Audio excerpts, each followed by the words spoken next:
Hey everyone, and welcome to this explainer. Today, we are taking a fascinating journey straight into the microscopic battlefield of plant defense. We're going to unpack the landmark paper by Pieterse and colleagues on phytohormone networking in plant immunity.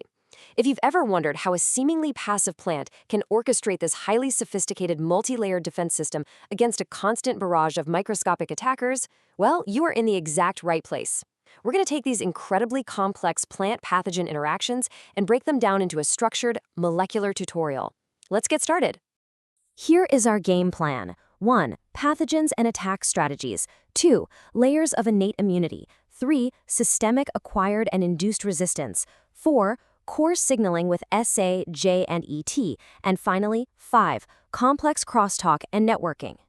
All right, Section 1. Pathogens and attack strategies, the battlefield. Let's dive in by understanding how different invaders actually lay siege to the plant fortress.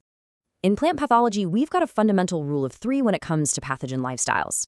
First up, we have necrotrophs. Think of these as your brute force attackers. They pump out toxins to completely destroy host cells, and then they basically feed on the dead remains. Second, we have biotrophs. These guys are much more like stealthy parasites. They actually feed on living host tissue by inserting these specialized feeding structures called haustoria, totally avoiding killing the cell. And third, we have hemibiotrophs, which are incredibly adaptable. They typically kick off their infection behaving exactly like biotrophs, keeping the host alive, but then later they switch gears to a highly destructive necrotrophic lifestyle. Depending on the attack strategy, a plant is going to sustain very distinct types of physical damage.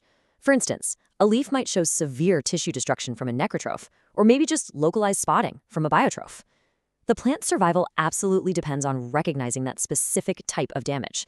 The quantity, composition, and timing of the defense hormones the plant produces right then creates a unique signal signature. And it's this exact signature that dictates which specific defense network the plant needs to activate to fight off that particular invader. Moving to Section 2, layers of innate immunity, local frontline defense. So how does the plant actually perceive these attacks down at the cellular level?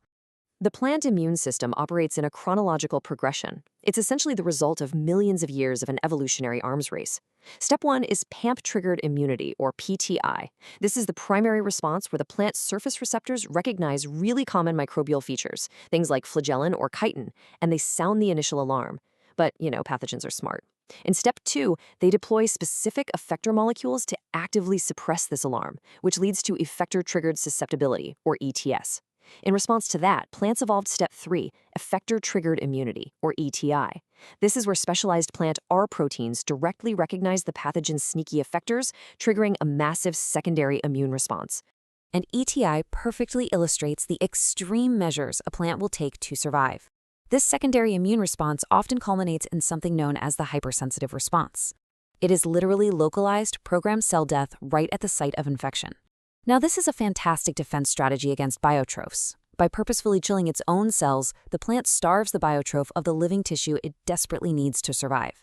However, it's also a pretty dangerous game. If the plant accidentally triggers a hypersensitive response against a necrotroph, it's basically doing the pathogen's job for it, handing over an all-you-can-eat buffet of dead tissue. So we've seen how the plant battles right at the local site of infection. But that begs the question, if one single leaf is under attack, how does the rest of the plant know to prepare itself?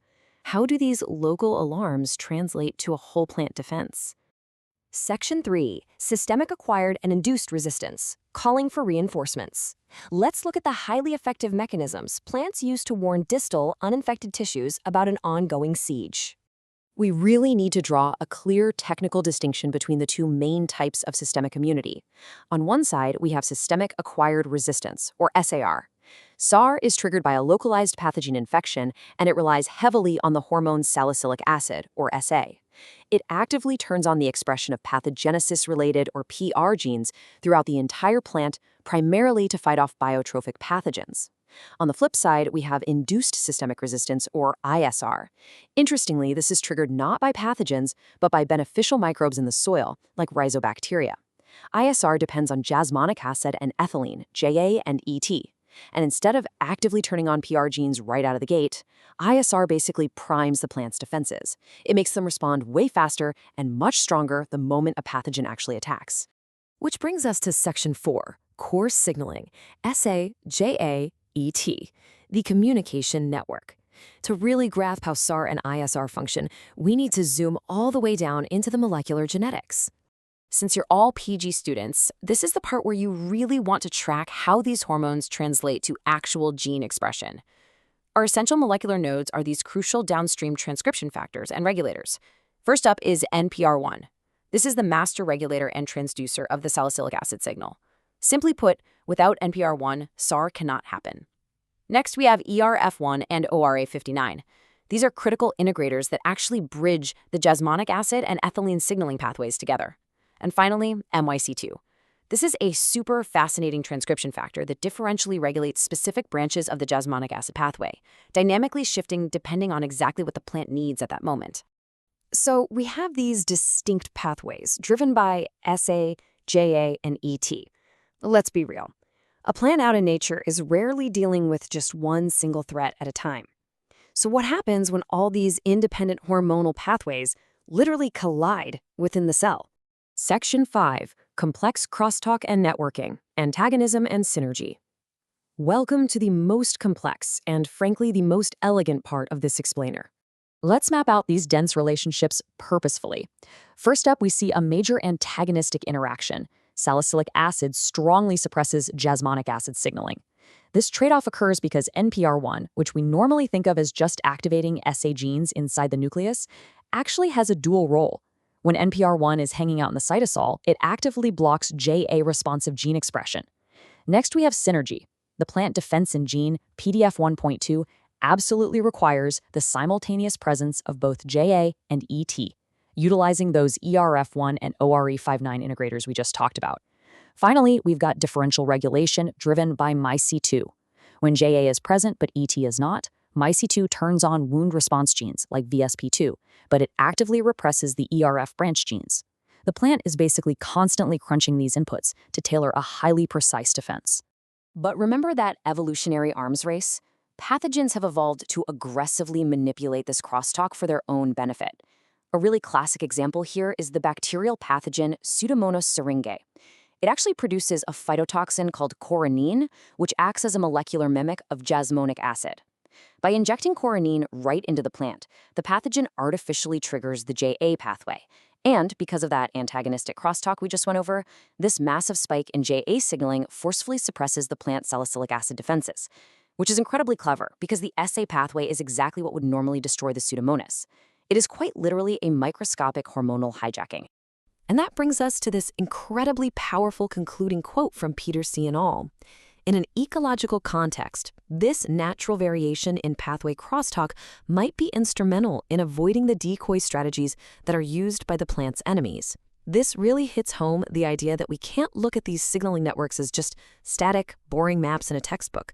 They are dynamically evolving defense grids. Different plant accessions actually show natural variation in just how strongly their pathways cross-communicate, and that's highly likely an evolutionary strategy to try and stay one step ahead of these sneaky pathogen decoys. Which leaves us with this final, truly provocative systems biology question. As you move forward in your own research, consider this. Could harnessing this natural, intraspecific variation in pathway crosstalk actually hold the key to engineering the disease-resistant crops of the future? By deeply understanding how to tweak these molecular nodes, perfectly balancing NPR1, MYC2, and the ERFs, we might actually be able to design crops that simply can't be tricked by pathogen decoys. It's an absolutely incredible frontier in agricultural biotechnology. Thank you so much for joining me for this explainer. Keep questioning, keep zooming in, and I hope this deep dive into phytohormone networking has inspired your future research.